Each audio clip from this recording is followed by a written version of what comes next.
ગાંઠવા, દેવેન્દ્રભાઈ વસાવા, જગદીશભાઈ વસાવા, સાથે સરપંચશ્રીઓ એવા ઉમેશભાઈ, વિનુભાઈ, છોટુભાઈ, નુરુભાઈ, યુવા આગેવાન અર્જુનભાઈ, જિગ્નેશભાઈ, નાનુભાઈ, મંચસ્થ ઉપસ્થિત તમામ આદરણીય સન્માનીય સાથીઓ, આજના આ કાર્યક્રમમાં ખૂબ સરસ આયોજન કરનાર ટુંડવા ગામની યુવા સમિતિને પણ આ પ્રસંગે અભિનંદન અને આપણે સૌ તાળીઓથી વધાવી લઈએ.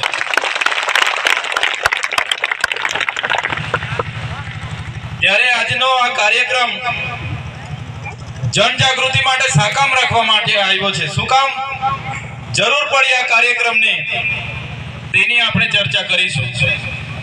તો શરૂઆત કરીએ પહેલા આદિવાસી કોણ છે એની ચર્ચા કરીશું.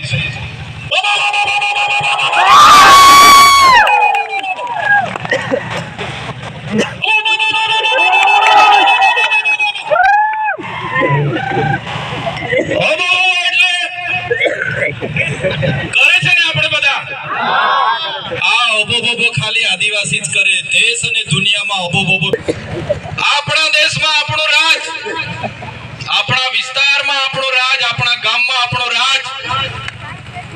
આદિવાસી આ દેશનો મૂળ માલિક છે, પોતે માલિક છે. એટલે ગમે એવો ખમીરબંધી હશે, ગમે એવો કરોડોપતિ હશે, ગમે એવો અબજોપતિ હશે, એનાથી ઓબો કરી શકાય નહીં. પણ આપણો ગામનો આદિવાસી આજે પણ ઓબો કરીને પોતે સ્વતંત્ર છે, પોતે આ દેશનો, આ ગામનો માલિક છે, સાબિત કરે છે. આ ઓબો આબુમાં દેશોમાં આબુમાં રાજ.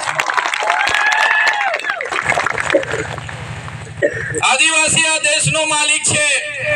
એ ચૈતર વસાવા નથી કહેતા, દેશની સુપ્રીમ કોર્ટ કહે છે.